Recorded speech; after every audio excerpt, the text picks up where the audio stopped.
Okay, let's take a look at the Extrude Nurbs object. The Extrude object extrudes a spline to create an object with depth. The extruded object appears as soon as you drop the spline into the Extrude Nurbs in the Object Manager. So let's take a look at how that might work. I'm going to take a text spline and put something in the scene. Change this, something a little thicker. I'm going to come over here and I'm going to grab my Extrude Nurbs. I'm going to take my text and drop it underneath the Extrude Nurbs. So now we have some actual 3D geometry in the scene. Now again, we have a bunch of controls with the text selected as far as spacing, vertical, font, all sorts of different options here. We want to go over to the Extrude Nurbs object and click it. So now we have some different options here. And we can control things like the movement in Z. So that's negative movement in Z. That's positive. This is X, Y, and Z.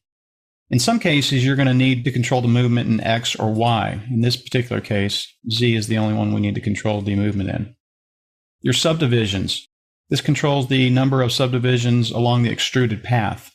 So I come over here, turn on my garage shading lines. We can see that if I up the subdivisions here, we're upping the subdivisions along the extruded Z.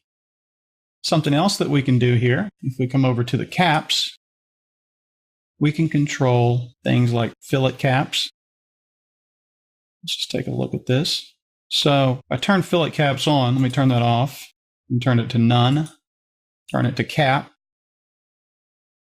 fillet with a cap. Then you can control the radius of the fillet, the number of subdivisions to give this more of a curved surface here on the bevel. You can also do that around the back if you so desire. So you can get some interesting effects.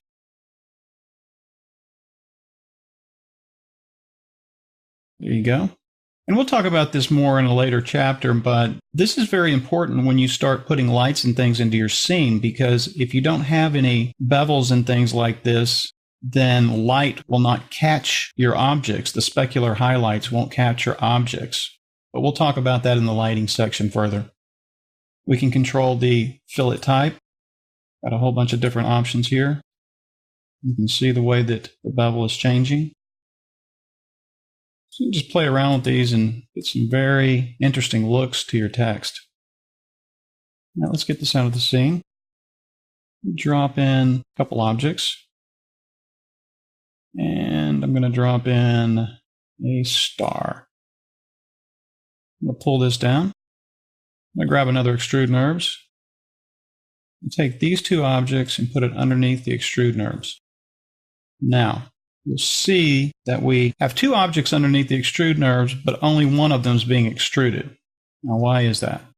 Well, you'll notice it's the first one in line here. Order plays a huge part in Cinema 4D. So in order to get the Extrude Nurbs to work on both of these objects, we just need to click a little button over here on the Extrude Nurbs, come down to Object, and click on Hierarchical. Once we click that on, anything that's underneath our Extrude Nurbs will be extruded. And we can use all of the same cap functions and things like that that we used for our text earlier. So that's the Extrude Nurbs. Incredibly powerful and incredibly easy to use. You'll probably find yourself reaching for this tool more than any other thing in your toolkit.